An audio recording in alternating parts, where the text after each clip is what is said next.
দেখুন, মেসিকে নিয়ে যুব ভারতী ক্রীড়াঙ্গনে যেটা হলো সেটা দুর্ভাগ্যজনক, লজ্জাজনক এবং অত্যন্ত কুরুচিকর।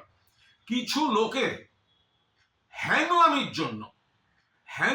জন্য এরকম একটা লজ্জাজনক পরিস্থিতি কলকাতার উপর হলো। কেন মেসি যখন মাঠে ঘুরছেন, এত মানুষ তারা কত শখ করে খেলার, তো মূল কথা ছিল না মেসিকে দেখতে যাচ্ছে, মেসি আসছেন, স্বপ্নের নায়ক, মেসিকে দেখতে যাচ্ছেন।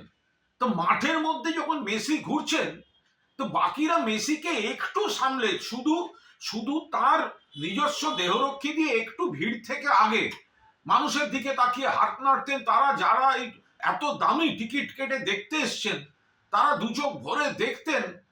তো সেটা করা গেল না। এত কিসের হ্যাংলামি? এই কয়েকজনের যে আধিক্ষেতা দেখছি, এটা কিসের? এটা মেসি দেখা না নিজেকে জাহির করা? এটা কি হ্যাংলামি হলো?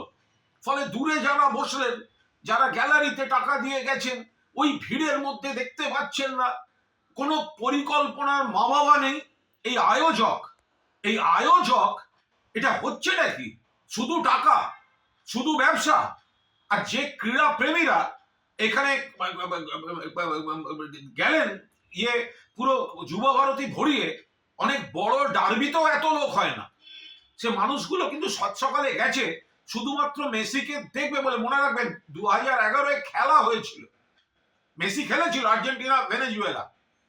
আমি আর আমার এক সহকর্মী তখন চ্যানেলের প্রসেনজিৎ বক্সি, আমরা কর্নার ফ্ল্যাগের পাশে বসে খেলা দেখছিলাম অ্যাস্ট্রোটার্ফের উপর। আমাদের 12 ফুটের মধ্যে মেসি দাঁড়িয়ে কর্নার নিলেন। গোটা যুব ভারত একটা সিস্টেমে চলেছিল।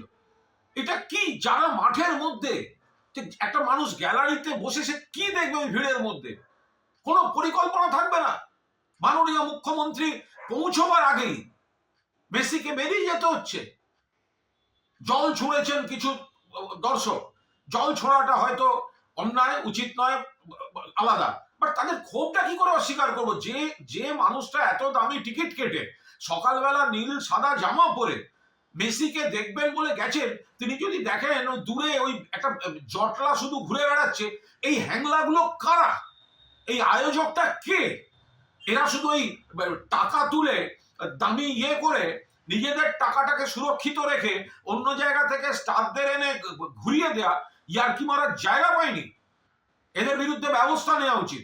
আমি এই ক্রীড়া প্রেমী যারা সাত সকালে যুব ভারতীতে মেসিকে দেখতে গিয়ে বঞ্চিত হয়েছেন, তাদের আবেগ এবং ক্ষোভকে পূর্ণ সমর্থন করছি।